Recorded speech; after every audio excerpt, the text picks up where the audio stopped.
सीता और राम की जोड़ी ये बिगड़ने वाली नहीं है। बहरहाल हनुमान जी ने कहा निमिष निमिष करुणा निधि चाहि कल्प संवेत बेग चलिय प्रभु आनिय भोज बल खाला दल जीती। सरकार जितने जल्दी हो सके मैया सीता को वहां से छुड़ा करके लाया जाए। उसके बाद राम लक्ष्मण हनुमान जी अंगद सुग्रीव आदि के निर्देशन में बंदरों ने लंका नगरी पर चढ़ाई किया। प्रारंभ हुई लड़ाई।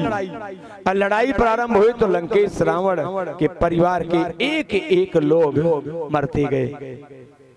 मेघनाद को लक्ष्मण जी ने मारा। क्यों? क्योंकि लक्ष्मण जी महाराज हैं वैराग्य और मेघनाद है मूर्तिमान काम। राम जी है ज्ञान। वैराग्य को ज्ञान नहीं, ये काम को ज्ञान नहीं मार सकता, काम को हमेशा वैराग्य ही मारता है। इसलिए मेघनाद का वध लक्ष्मण जी के द्वारा करवाया गया। लेकिन कुंभकर्ण अहंकार है। कुंभकर्ण क्या है? अहंकार। अहंकार भी 3 प्रकार का होता है। मैं कथा में इधर उधर गासा नहीं फोड़ रहा हूँ, फोड़ दूंगा तो फिर कथा बढ़ जाएगी। अहंकार भी 3 प्रकार का होता है। सतोगुणी अहंकार, रजोगुणी अहंकार और तमोगुणी अहंकार। और तीनों से सामना ज्ञान का ही होता है। तीनों अहंकारी रामचरितमानस में है। सतोगुणी अहंकारी परशुराम है, रजोगुणी अहंकारी बाली है और तमोगुणी अहंकारी कुंभकर्ण है। सतोगुणी अहंकार अगर व्यक्ति के जीवन में है तो सत्संग करने से नष्ट हो जाता है। राम जी की और परशुराम की वार्ता हुई तो परशुराम सरेंडर हो गए, माने उनका अहंकार समाप्त हो गया। कही जय जय जय रकुल केतु भृगुपति गए बने तपेतु। लेकिन जो रजोगुणी अहंकार है उसको एक बाण मारना पड़ता है। जब राम जी एक बाण मार दिए तब उसका अहंकार समाप्त हो गया। उसने कहा प्रभु अजहू मैं पापी। लेकिन जो तमोगुणी अहंकार है वो बड़ा खतरनाक अहंकार होता है। उससे जब ज्ञान लड़ाई करता है तो उसके एक एक अंग को काट काट करके छिन्न भिन्न करना पड़ता है। इसलिए कुंभकर्ण के एक एक अंग को राम जी को काटना पड़ा। लेकिन काटने के पहले अच्छा तमोगुणी अहंकार में बदले की भावना होती है। बदले की भावना, जो अहंकारी बदले की भावना रखता हो वो समझ लीजिए वो तमोगुणी अहंकारी है, कुंभकर्ण जैसा है। आप कहोगे ये कैसे होता है, बदले की भावना हम कैसे माने?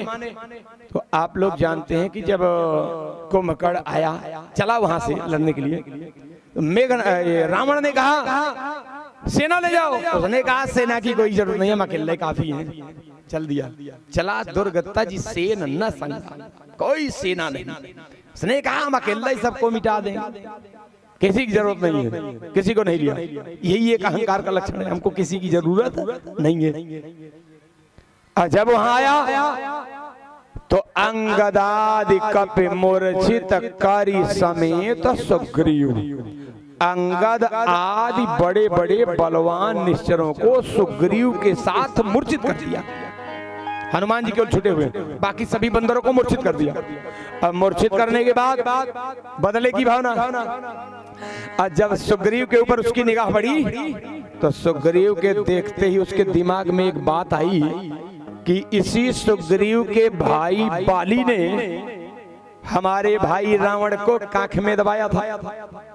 आज मौका मिला है, मैं उस बाली के भाई सुग्रीव को कांख में दबाऊंगा, दबा करके लेकर के चलूंगा और अपने भाई रावण से कहूंगा कि आज मैंने आपका बदला ले लिया। कहा कांख दाबी सुग्रीव कहूं।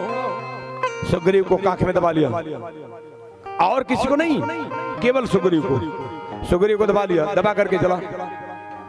अब आप जानते हैं कि बंदर बड़े नाटकी होते हैं। बंदर का जो मदारी खेल दिखाता है वो देखे होंगे तो आपको मालूम होगा। अब कुछ दूर जब गए कांख में दब करके सुग्रीव, अब कुछ देर बाद जब उनको होश आया, आंख खोले तो देखी एक पहाड़ जैसा व्यक्ति अपनी कांख में दबाकर हमको ले जा रहा है। देखी तो ये तो कुंभकर्ण है। सुग्रीव सोचे कि मैं ज्ञान की शरण में रहता हूं और ज्ञान की शरण में रहने वाला व्यक्ति अहंकार की गिरफ्त में हो, ये बहुत बड़ा दुर्भाग्य है उसके लिए। तो अगर झुला दिया, हाथ हो तो ऐसे ऐसे झूलने लगा, जब हाथ और झूलने लगा तो कुंभकर्ण देखा, जो कुंभकर्ण लेके जा रहा था रावण के पास दिखाने के लिए, कुंभकर्ण देखा तो उसका अहंकार जागा। अरे कुंभकर्ण क्या कर रहे हो? अरे अगर इस मुर्दे को तुम यहां से ले जाओगे तो लंका वाले देखकर तुमको हंसेंगे, अगर ये जिंदा रहता तो तेरा भाई प्रशंसा करता कि तूने बदला ले लिया, लेकिन अगर अब इस मुर्दे को लंका में लेकर जाओगे तो लंका वाले देखकर तुम्हें हंसेंगे, यह कहकर कि इतना बड़ा बलवान होकर मुर्दा ढोने का काम कर रहा है। बोलिए शंकर भगवान की। ये भी अहंकार है। और जब उसके अहंकार ने उसके मन को चोट किया, उसने थोड़ा सा हाथ ढीला कर दिया कि गिर जाए। यह तो इंतजार कर रहे थे। जब हाथ ढीला किया तब तक सुग्रीव वहां से निकल के छलांग लगाई के और कुंभकर्ण का नाक और कान दोनों नोच के बड़ी तेजी से भागे। बोलिए बजरंगबली की। नाक कान नोचने का मतलब, नाक कान माने इज्जत। और अहंकारी को सबसे ज्यादा कौन चीज की चिंता होती है? इज्जत की। नाक कान नोच के भागे। कहां? कहा ज्ञान की शरण में। कई बार ये भागे, कई बार भागे। एक बार भागे तो घर से उस गुफा की तरफ भागे, संसार की तरफ, जहां पर मायावी राक्षस था। और वहां से जब पिटाई हुई तो वहां से सत्संग की तरफ भागे, ऋषिमुख पर्वत पर। और वहां ऋषिमुख पर्वत से जब भागे सत्संग की तरफ, तो सत्संग से कहां भागे? कहा भगवंत की तरफ। आज फिर सुग्रीव जी महाराज भागकर राम जी के चरणों में आकर के गिर पड़े। फिर राम जी ने उस तमोगुणी अहंकार के एक एक अंग को काट करके छिन्न भिन्न किया। सबसे लास्ट में लंकेश रावण आया। मोह ये सबसे खतरनाक शत्रु है जीवन का। उत्तरकांड में गोस्वामी जी लिखा है, मोह सकल व्याधिन कर मूला, जिनते ही उपजई बहुसूला। इसकी कथा की दूसरी धारा भी है कि मोह को एक रोग बताया गया है। मोह सकल व्याधि, व्याधि माने रोग। काम बात कफ लोभ अपारा, क्रोध पित्त नित्य छाती जारा, प्रीति करे जो तीनों भाई, उपजई सन्निपात दुखदाई, अहंकार अति दुखद डमरुआ, दंभ कपट मदमान नेहरुआ, तृष्णा उदर वृद्धि अतिकाय आदि आदि। ये सब रोग बताए गए। और ये दुर्गुण भी है रामचरितमानस महाकाव्य में अंतःकरण के। और ये लंका नगरी के राक्षस भी है। इन्हें राक्षस के रूप में भी बताया गया है, दुर्गुण के भी रूप में बताया गया है, और रोग के रूप में भी बताया गया है। इसकी कथा की तीन धारा यहाँ हो जाएगी। लंकेश रावण उधर से आता है। विभीषण जब रावण को रथ पर आते हुए देखते हैं तो विभीषण जी चिंतित हो जाते हैं। रावण रथी बिरथ रघुबीरा, देख विभीषण भयो अधीरा। विभीषण जी को संशय हो जाता है। संशय क्या होता है? संशय होता है विभीषण जी को कि राम जी यह युद्ध जीत पाएंगे कि नहीं। देखिए संशय को बड़ा खतरनाक बताया गया। संशय सर्प ग्रसन उर्गाद। और खास करके देवियों के जीवन में तो संशय आना ही नहीं चाहिए। अगर जिस देवी के जीवन में संशय आ गया, उस देवी की स्थिति क्या होती है? जब संशय सर्प ग्रसेउ मोहिताता, दुखद लहरी कुतर्क बहुब्राता। जब किसी देवी को संशय का सर्प काट लेता है तो उसके मन में हरदम कुतर्क की लहरें चलती हैं। तो संशय सर्प ग्रस, अब गीता में कहा गया संशयात्मा विनश्यति, संशयात्मा का विनाश हो जाता है। लेकिन हमारे ग्रंथों में दो जगह संशय का बड़ा सुखद परिणाम हुआ। कहा विभीषण को संशय हुआ तो यहाँ पर रथ गीता का प्राकट्य हुआ। यहाँ जो राम जी ने उपदेश दिया इसको रथ गीता कहते हैं। और महाभारत काल में अर्जुन को संशय हुआ। अर्जुन को संशय हुआ तो भगवान ने गीता का उपदेश दिया। तो गीता का उपदेश भगवान ने क्यों दिया? इसलिए कि अर्जुन को संशय हुआ। संशय क्या हुआ? कि यह युद्ध मुझे करना चाहिए कि नहीं।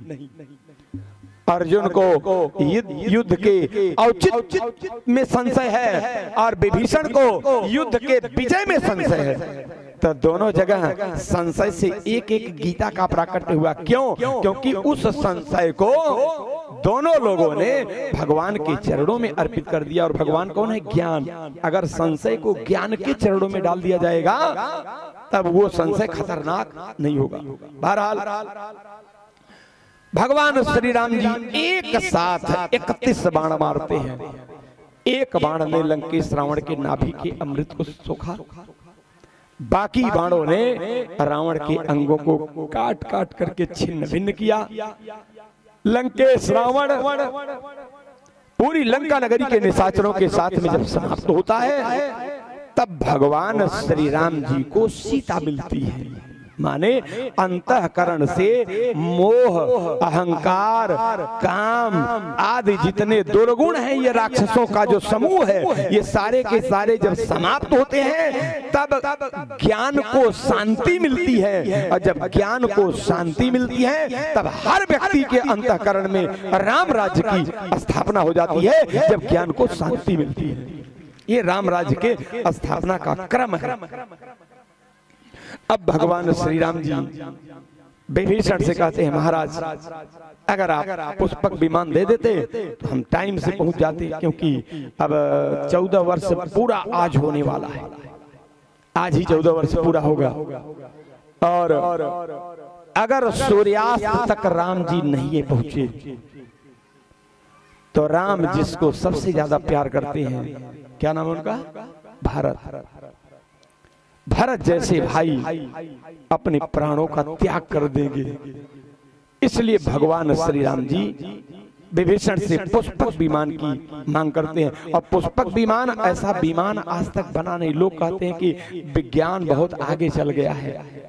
पुष्पक विमान तो ऐसा था कि अगर 5 सवारी है तो 6 सीट, 500 सवारी है तो 501 सीट, 5000 सवारी हो गई तो 5001 सीट। माने चढ़ने वाले उसमें जाकर के बैठते रहे और एक सीट हमेशा खाली की बढ़ती रहेगी। एक सीट हमेशा खाली रहेगी सबके बैठने के बाद। वो विमान आज तक वैसा विमान किसी वैज्ञानिक ने नहीं बनाया। भगवान श्री राम जी उस विमान पर बैठते हैं। उस विमान में माने आप समझ लीजिए कि समझने तक की शक्ति थी, सुनने की शक्ति थी। वो सुन सकता था, समझ सकता था। आपको वही कहाँ लिखा है? भगवान जब विमान से उतरे तो उतरी कहे प्रभु पुष्पक कहीं तुम कुबेर पहुंचाओ। राम जी विमान से उतरकर उस विमान से बोले कि तुम कुबेर के पास चले जाओ। अब बोलो भाई, अगर समझ सकता था तभी तो बात कर रहे हैं। समझ सकता था तभी तो बात कर रहे हैं। उसमें सारी शक्तियां विद्यमान थी। तो भगवान श्री राम जी उस पुष्पक विमान पर विराजमान होते हैं और जितने बंदर हैं सब लोग उसी विमान पे सवार होते हैं। एक दो बंदर थोड़े हैं। अच्छा ईमानदारी से बताइए, अगर एक बस में 50 यात्री बैठे हों और 2 बंदर घुस जाए, 1 यात्री अपने सीट पे ठीक से बैठे रहेंगे? आज जिस विमान में बंदर ही बंदर हो, सोचो उस विमान की क्या हाल होगी। कोई उधर लटका है पूंछ फंसाए कि कोई उधर लटका है, कोई उधर लटका है।